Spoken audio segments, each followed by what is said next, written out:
মই ভাবো যে এজন অতি উচ্ছৃংখল, অতি পাতল, অতি মানে ধুৰন্ধৰ মানুহক, তেওঁৰ নাম ৰূপজ্যোতি কুৰ্মী, সেই মানুহজনক মৰিয়নি সমষ্টিৰ ৰাইজে খেদিবৰ কাৰণে একেবাৰে মাৰ বান্ধি থিয় হৈ আছে, একদম ৰৈ আছে।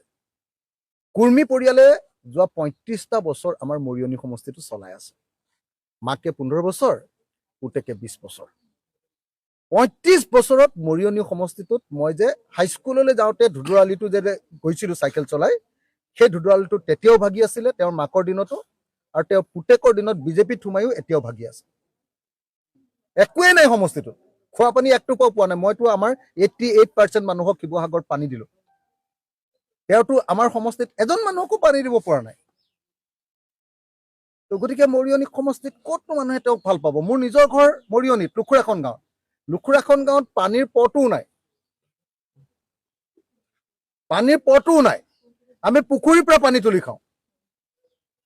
আৰু তেওঁৰ সমষ্টিত এতিয়াও মানুহে পাহাৰৰ পৰা এনেকে লাইন পাতি, চাহ বাগানৰ মানুহে, চাহ শ্ৰমিকে, আদিবাসী মানুহে লাইন পাতি ২০-৩০ জনী গৈ পাহাৰ, নাগালেণ্ড পাহাৰৰ পৰা পানী আনিহে পানী খাব লাগে। যদি ৩৫ বছৰ থকাৰ পাছতো সমষ্টিৰ কাৰণে একো কৰিব নোৱাৰে, তাকো সদায় চৰকাৰী পক্ষত থাকে। কংগ্ৰেছত থাকোঁতে তৰুণ গগৈ চৰকাৰ, তাৰপিছত বিজেপি আহিলত হিমন্ত বিশ্ব শৰ্মা চৰকাৰ। তাৰ পাছত যদি একো কাম কৰিব নোৱাৰে, সেই মানুহটোক MLA কৰি ৰাখিলে কিবা লাভ আছে নেকি? আপোনালোকে কওক। আৰু মুখখনটো দেখিছে, লাও পাত কচু পাত, হয়নে নহয়? কি ফেঙুচালি কৰি থাকে। MLA জনৰ কিবা, MLA হিচাপে তেওঁৰ কিবা ইম্পৰ্টেঞ্চ আছে নেকি? আজিলৈকে অসম বিধানসভাত কোনোবা এখন আইন তেওঁ বনালেই নে? কোনোবা এখন তেওঁ আইন সমালোচনাও কৰিলে নে? কোনোবা এখন আইনত তেওঁ সংশোধনী আনিলে? কওকচোন। মইতো 5 বছৰ দেখিলো, তেওঁতো একো নাই, জিৰ'। ভেঙুচালি কৰা কথা ক'ব পৰাৰ বাহিৰে তেওঁতো চিৰিয়াছ কোনো ডিছকাশ্যনতে তাত অংশগ্ৰহণেই কৰিব নোৱাৰে। মৰিয়নি সমষ্টিৰ কাৰণে এটাও স্পেচিয়েল প্ৰজেক্ট অনা নাই। মই শিৱসাগৰৰ কাৰণে যে ৰংঘৰ প্ৰজেক্ট আনিলোঁ, তেওঁ কি প্ৰজেক্ট আনিলে কওক, নামটো কওক। মই যে শিৱসাগৰ টাউনৰ কাৰণে 70 কোটি টকাৰ পানী যোগান প্ৰকল্প আনিলোঁ, তেওঁৰ দিনত অহা পানী যোগান প্ৰকল্পৰ পইচাকেইটা খাইহে পেলালে। নাই নহয়। মই যে ডিষ্ট্ৰিক্ট ষ্টেডিয়াম আনিলোঁ, তেওঁ তাত কি আনিলে কওক। মই যে টাই মিউজিয়াম আনিলোঁ, তেওঁ মৰিয়নি সমষ্টিত কি আনিলে কওক। মই যে ব্ৰহ্মপুত্ৰ নদীৰ খহনীয়া ৰোধ কৰিবৰ কাৰণে 205 কোটি টকা এছিয়ান ডেভেলপমেণ্ট বেংকৰ পৰা আনিলোঁ, ভাৰত চৰকাৰৰ পৰাও নহয়, এছিয়ান ডেভেলপমেণ্ট বেংকৰ পৰা। মই বিৰোধী। তেওঁ চৰকাৰ পক্ষত থাকি কি আনিলে কওক।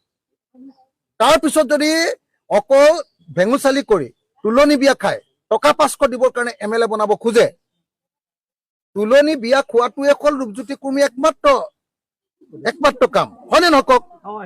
তুলনি বিয়া আমাৰ আগতে তুলনি বিয়া নাপাতে, আজিকালি পাতে যদিও মতা মানুহ বৰকে নাযায় তুলনি বিয়াত। সি আকৌ অকল তুলনি বিয়াত টকা 500 দি তাতে উৰুলি এটাও দি থৈ আহে ৰূপজ্যোতি, হয়নে নহয় কওক। আপোনালোকে নিজে কওক। বেলেগত ভাওনা হ'ব, তাতে শকুনি পাৰ্ট এটা ল'লে, সেইটোতে MLA কি ভোট দিব লাগিব নেকি? সেইটো MLA কোৱালিটি নহয়। MLA জনৰ কামটো হ'ল আইন বনোৱা, আইন সংশোধন কৰা। MLA জনৰ কাম হ'ল সমষ্টিৰ কাৰণে স্পেচিয়েল প্ৰজেক্ট অনা। MLA জনৰ কাম হ'ল ৰাইজৰ সুখে দুখে থকা। অকল তুলনি বিয়াত আৰু শ্ৰাদ্ধত গৈ 1000 টকাৰ মাহ প্ৰসাদ দি MLA জনে দায়িত্ব সাৰিব নোৱাৰে। সেইকাৰণে মই ভাবোঁ যে মোৰ নিজৰ সমষ্টি মৰিয়নি, গতিকে এইবাৰ ৰূপজ্যোতি কুৰ্মীক আমি মৰিয়নিৰ পৰা খেদিম, আৰু তাত জ্ঞানশ্ৰী বৰাক আমি এইবাৰ বিধায়ক